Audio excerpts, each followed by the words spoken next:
आज हम आपको 25, 26, 27, 28 पार्ट तीनों समझा रहे हैं। 4 पार्ट, सॉरी। पार्ट 25 है बीजों का सफरनामा। तो आप लोग ध्यान से सुनिएगा प्लीज।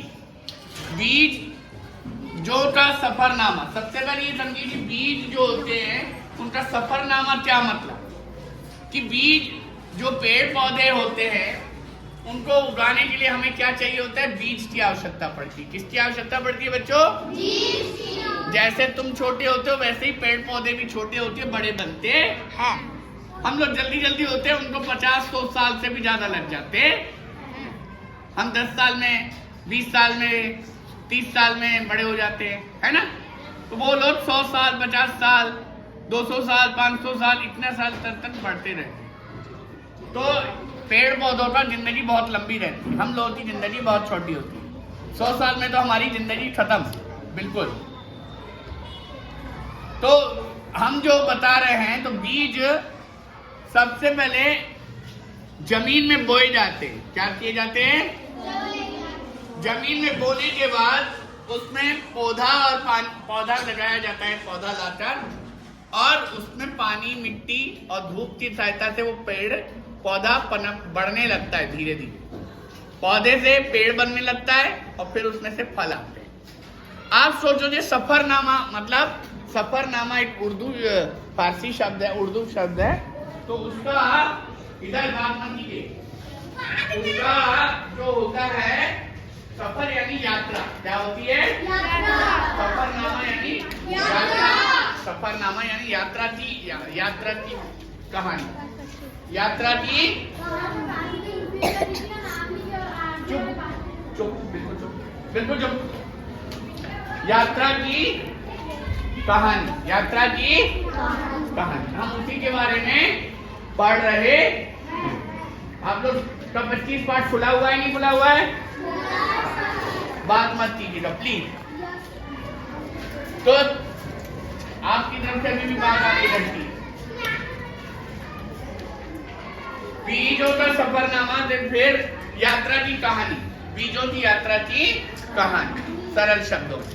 तो बीज, आप ये सोचिए, हमने पौधा उगाया एक जगह, तो दूसरी जगह बीज या पौधे कैसे उग गए, कैसे पहुंच गए?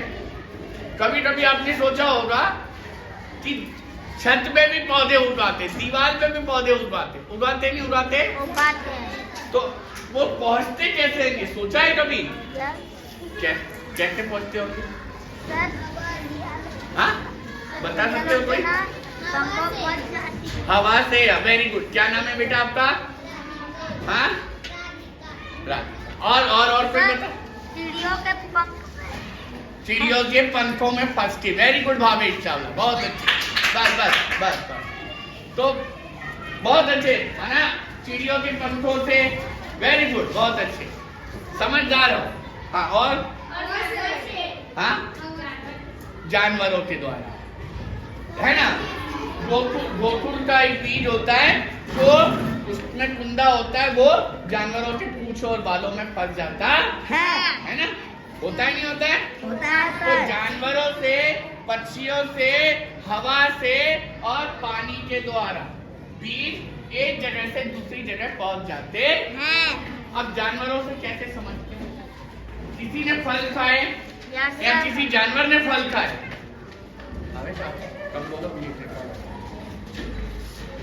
तो जैसे एक व्यक्ति ने फल खाए, मैंने फल खाया, मैंने उसका बीज यहाँ पर फेंक दिया, या एक जानवर ने फल खाया, उसका बीज फेंक दिया। तो किसी पंख ने आके, पक्षी आया नीचे, उसके पंख में चिपक गया और पक्षी उड़ता जाएगा। जहां पंख ऐसे हिलाया वहां बीज गिर जाएगा। वहां मिट्टी हो सकती है, पानी भी हो सकता है, उसको पौधा आने लगता। मान लीजिए किसी जानवर के जा रहा है और वहां पे पेड़ पौधे और फल लगे हुए हैं। क्या लगे हुए बच्चों? और फल लगे हुए, और उसने फल उसमें फंस गए, तो वो उसमें चिपक के बीज आ गए। आगे जाके जानवर ने जोर जोर से अपनी मुंडी हिलाई, पूंछ हिलाई, तो उसके फल भी गिर गया, बीज भी गिर गया। सड़ के वहां पे पौधा बनने लगा। अब आई हवा या आंधी, उसमें से फल उड़ उड़ के इधर से उधर चले गए, तो बीज इधर से उधर उड़।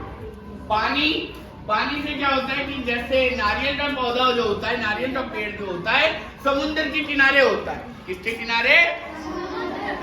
तो वो नारियल में जैसे ही पानी उड़ा, पानी की वो हवा तेज आई, नारियल पानी में गिर जाता है, वो एक स्थान से दूसरे स्थान अपने आप पानी के साथ बह बह के पहुंच जाता है। तो इस तरह पानी बीजों की यात्रा होती, इसीलिए बीजों की कहानी बताई। तो ये पार्ट आपको समझ में आया? चिल्लाइए मत, धीरे बोलो। अब पार्ट 26 खोलते हैं, उसके बारे में। पार्ट 26 है मिट्टी और पत्थर। क्या? मिट्टी और पत्थर। एक बात बताइए, यहाँ तक सब लोग ढूंढ लाइए। मिट्टी को आटे की तरह ढूंढिए, सब लोग ढूंढ लीजिए जल्दी से, तब तक मैं थोड़ा सा समझा देता हूँ। हाँ जी, क्या? हाँ, कौन है जी? नमस्कार, बोलिए। हाँ जी, चलेगा। ठीक। हाँ जी, तो हम समझते हैं जो मिट्टी और पत्थर के बारे में समझते हैं। हमारे आसपास मिट्टी पाई जाती है, यस सर। पत्थर पाया जाता है, यस सर। तो उनको हमने देखे हैं। तो क्या सभी मिट्टी हमारे लिए उपयोगी होती है? नहीं। जो आसपास मिट्टी पाई जाती है उससे कुछ उपयोग हो सकता है?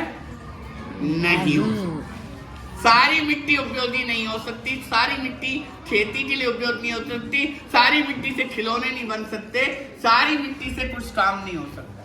कुछ मिट्टी उपयोगी होती, कुछ उपजाऊ होती, कुछ अनुपजाऊ होती है। अब हम पढ़ते हैं, मिट्टी को आटे की तरह गूंदो। वहां मिल गया सबको?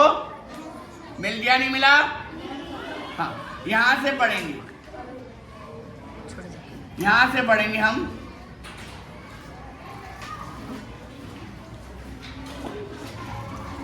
उसे हम मिट्टी के प्रकार का पता चलता है।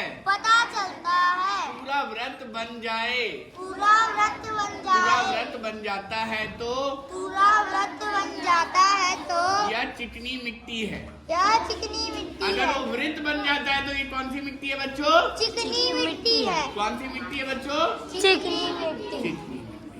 आगे देखो, यदि वृत्त बनने पर टूट जाती है पर बेलन बन जाता है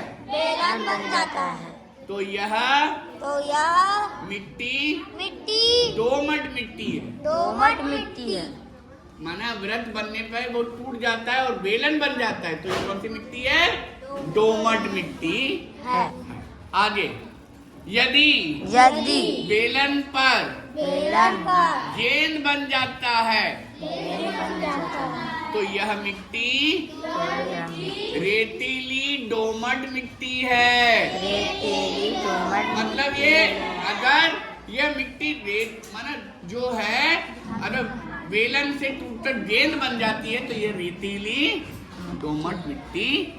आगे, यदि गेंद भी बनती है तो यह रेत है। बस रेत है, बस रेत है ना? तो अब हमने ये समझा कि कौन कौन सी मिट्टी हमारे लिए उपजाऊ, कौन सी नहीं होती। देखो, यदि वृत्त बनता है तो वो चिकनी मिट्टी है जिससे कुम्हार खिलौने विलौने बनाता है। बनाता है नहीं बनाता है? मूर्तियां बनाता है नहीं बनाता है? इधर बनाता है नहीं बनाता है? और वो बेलन बनती है तो वो चिकनी दोमट मिट्टी है। अगर बेलन भी नहीं बनता है तो वो दोमट रेतीली मिट्टी है। गेंद बनती है और अगर वो गेंद भी नहीं बनती है तो वो सिर्फ रेतीली मिट्टी है। अब हम देखो, इधर इधर देख, इधर देख, मेरी तरफ देख।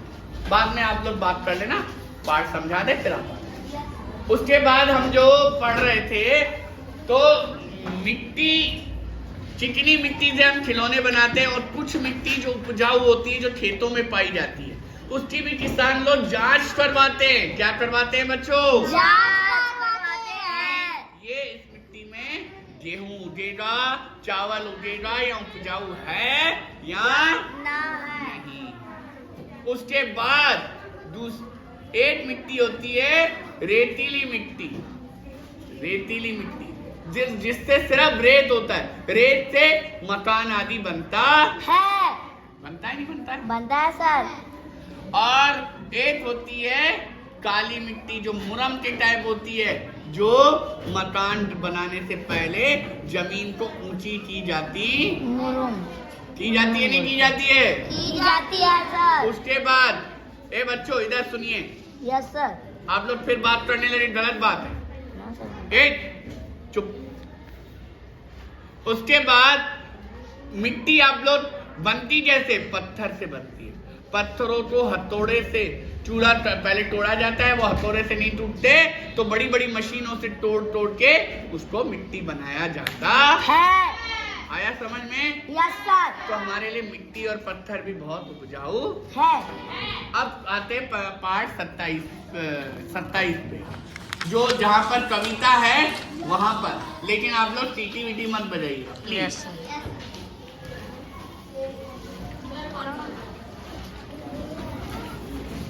यहाँ से पढ़ेंगे छत्तीसगढ़ के।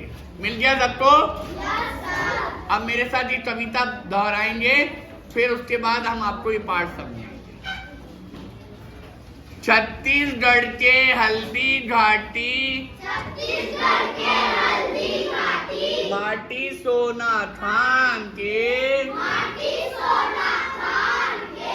भारत के बन गए हैं तीरथ, भारत के बन गए हैं तीरथ, माटी सोना थान के, माटी सोना खान के, अन्याय दमन से लड़ीस, अन्याय दमन से लड़ी, यहाँ नारायण सिंह छाती तान के, यहाँ नारायण सिंह छातीदान, अंग्रेजन से लोहा ली, अंग्रेजन से लोहा ली, डहर चली बलिदान के, डहर चली बलिदान के, कथा लहू से लिखी, कथा लहू से लिखी, स्वराज और स्वदेश अभिमान के,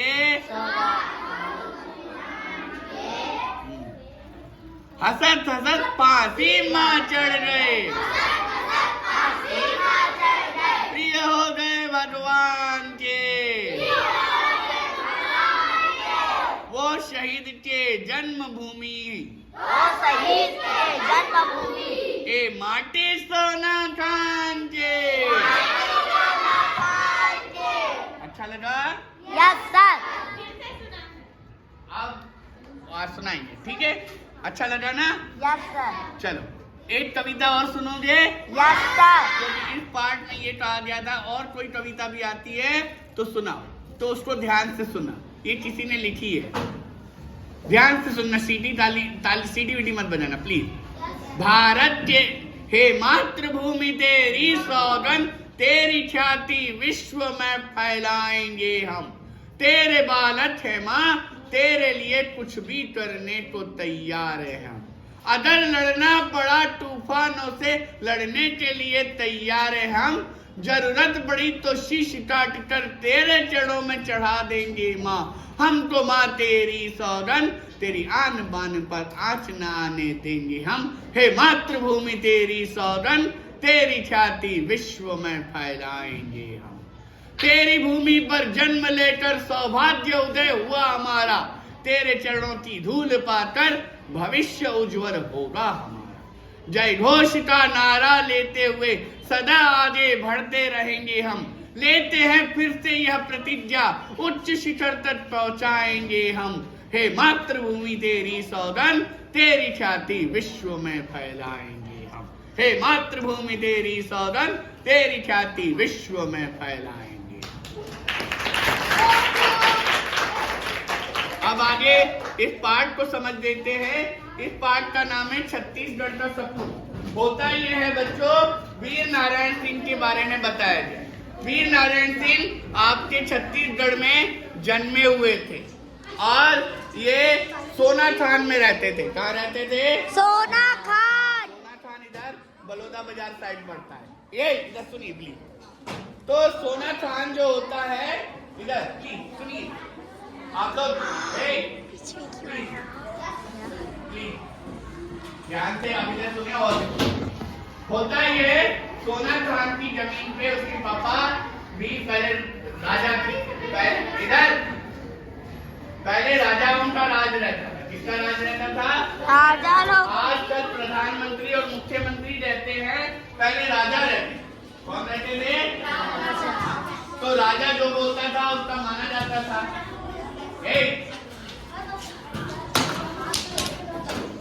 आप लोग सुनिए। तो होता ये था, राजा लोग जो थे आते थे और वहाँ उनके बेटे लोग भी राज्य करते थे। राम राय सिंह के पुत्र थे वीर नारायण सिंह। कौन थे? वीर नारायण सिंह। वीर नारायण सिंह ने, राजा राम राय भी ईमानदार थे, वीर नारायण सिंह भी ईमानदार हुआ। एक बार अकाल पड़ा। क्या पड़ा? अकाल। क्या पड़ा? अकाल। अकाल पड़ने के बाद क्या हो, क्या रही मुंह बंद। अकाल पड़ा तो खेत माने किसानों को फसल नहीं हुई। तो उन्होंने क्या, राजा को बोला, तो राजा ने बोला मैं अपनी तरफ से आपको दान देता हूँ। क्या देता हूँ? दान देता हूँ। तो उसने सब जगह दान बांटना चालू किया और व्यापारियों को भी बोला आप भी दान दो इन गरीब किसानों को। उसके बाद हुआ ये, कुछ लोगों ने तो दिया, कुछ लोगों ने नहीं दिया, तो कुछ लोगों ने मना कर दिया, क्योंकि वो उस समय हमारे देश में अंग्रेजों का राज्य आ गया था। किसका राज्य? आप लोगों को अच्छा नहीं लग रहा है जो आप बात कर रहे हो? लग रहा है ना? तो इधर सुनिए ना ध्यान से। कोई ट्राइम बॉस ये बहुत कुछ भी मत करिए प्लीज, इधर देखिए प्लीज। उसके बाद हुआ ये, कुछ व्यापारियों ने बोला हम नहीं देंगे और ताला लगा दिया। तो वीर नारायण सिंह को गुस्सा आया कि मैं अपनी जनता के लिए आप लोगों से प्रार्थना कर रहा हूँ, आप लोग दे नहीं सकते हो। उन्होंने उनके गोदामों को ताला तोड़ के गरीबों को बांट दिया। हुआ ये, उन्होंने जाके अंग्रेजों को शिकायत कर दी। किसको शिकायत कर दी? अंग्रेजों को। तो अंग्रेजों ने उनके ऊपर आक्रमण करके उनको जेल में डाल दिया। तो जेल में जैसे ही गए, उन्होंने वहां से तो मुक्त हो गए। फिर उन्होंने सेना बनाई। क्या बनाई बच्चों? सेना तो बना ली, लोग लड़ने के लिए तो तैयार हो गए, पर कुछ लोग लालच में आ गए और अंग्रेजों के साथ हो गए। उन्होंने सोना खान का उसको पता बता दिया और वीर नारायण सिंह को गद्दारों ने मार डाला और फांसी पे चढ़ा दिया। 10 दिसंबर 1857 को वीर नारायण सिंह जी को फांसी दी गई। और ये कहानी, मोहन और गीता अपने चाचा के पास गए थे। वहां पर रमेश के साथ अब घूमने गए थे बाजार में, वहां पे शादी में गए थे। तो 2-3 दिन पहले रमेश अपने भाई बहन को घुमाने ले गया और उन्होंने वहां पर 10 दिसंबर को वीर नारायण सिंह के बलिदान दिवस पर ये सब कर रहे थे। तब उनको ये कहानी पता चली और मैंने आप लोगों को उसकी कविता भी सुनाई। माटी सोना खान के सुनाई, नहीं सुनाई? सुनाई सर। एक कविता और भी सुनाई। अब सुनाएंगे बाद। आगे वाला पार्ट समझ लेते हैं। तो ये वाला पार्ट भी आपको समझ में आ गया, 27 वाला। Yes sir. अब पार्ट 28 का पंजाब राज्य। जैसे हमने गोवा के बारे में पढ़ा, क्या पढ़ा था? गोवा एक छोटा राज्य है, लेकिन पंजाब काफी बड़ा है। पंजाब उसे इसलिए कहा जाता है, वहां पे 5 नदियां पाई जाती है। कौन सी क्या पाई जाती है? 5 नदियां। कौन सी? सतलज, ब्यास, चिनाब, रावी, झेलम। कुछ 2 नदियां जो हैं, हमारा जब देश का बंटवारा हुआ तो वो चली गई, 3 नदियां यहाँ पे। हम नदियों के बारे में जानेंगे, पहले हम पंजाब राज्य के बारे में। पंजाब एक ऐसा राज्य है जहाँ पर खेती भरपूर होती है और किसान लोग मेहनत करके भांगड़े की डांस करते हैं, नृत्य करते हैं। उनका प्रसिद्ध डांस है भांगड़ा। कौन सा है? भांगड़ा। आपने वैसाखी का आपने फोटो देखा होगा, सर पे पगड़ी बांधकर लुंगी और कुर्ता पहन के ढोल की ताल पर ठुमक ठुमक ठुमक ठुमक ठुमक ठुमक ठुमक ठुमक नाचते ही नाचते। अभी लोरी आने वाली है 2-3 दिन बाद। क्या आने वाली है? ये भी पंजाबियों का त्योहार है। क्या है? पंजाबियों का त्योहार है। त्योहार है नहीं है? तो उसमें भी ये लोग रेवड़ी और मूंगफली बांटते हैं। तो ये सब होता है। और एक दिन पहले रेवड़ी और मूंगफली का प्रसाद भोग लगाकर हवन में चढ़ाते हैं रात को, और वो सबको बांटते, लोहड़ी मनाते हैं। तो उस पंजाब में बहुत बड़े बड़े शहर हैं, बठिंडा, लुधियाना, अमृतसर, है ना। उसकी राजधानी का नाम है चंडीगढ़। क्या है? हरियाणा के राज्य की नाम भी चंडीगढ़ है और पंजाब की भी राजधानी चंडीगढ़ है। पंजाब में जो आपका ये है कौन सा, लुधियाना, वहां पे क्रिकेट के सामान मिलते हैं और साइकिलें भी मिलती है। अमृतसर में गुरु ग्रंथ साहब पंजाबियों का बहुत बड़ा सोने का बना हुआ मंदिर है। क्या है? मंदिर। वहां पर बहुत बड़ी किताब रची गई है जिसमें बहुत सारे संतों की वाणी के बारे में लिखा गया है, जैसे कि कबीर, रहीमदास, बहुत सारे संतों का नाम है। और वो ग्रंथ साहब उनका बहुत पूजनीय है ना। तो और इन पंजाब राज्य की जो गाय भैंसे हैं तगड़ी होती है। एक दिन में कम से कम 10 से 15 लीटर दूध देती। क्योंकि वहां पे जो खेती की, जो किसान की जो कांदी और जो ये जो उगता है खरपतवार और ये जो फसलें उगती है, कांदी वांदी उगती है, और जो कपास का वो निकलता है, कपास जब बोते हैं उसमें से जो निकलता है, गायों को चारा खिलाने के लिए हरा हरा चारा वहां पे मिलता है। इसलिए वहां की गाय भैंसे तगड़ी और मोटी पाई जाती। दूध अपने लिए निकालने के बाद किसान लोग उनको बेचते हैं, डेयरियों में बेचते हैं और दूर दूर तक ठंडा करके पैकेटों में भेजा जाता है। इस तरह पंजाब राज्य एक खुशहाल राज्य है। वहाँ का बहुत अच्छी चीजें हैं और वहाँ पर बहुत बड़े लोग भी रहते हैं और बड़ी चीजें, गेहूं ज्यादा, सबसे ज्यादा वहाँ पर गेहूं की फसल होती है। तो ये पंजाब राज्य भी आपको समझा दिया, समझ में आया? कोई प्रश्न इसके मन में है, कुछ पूछना है? चलो बंद कर दो।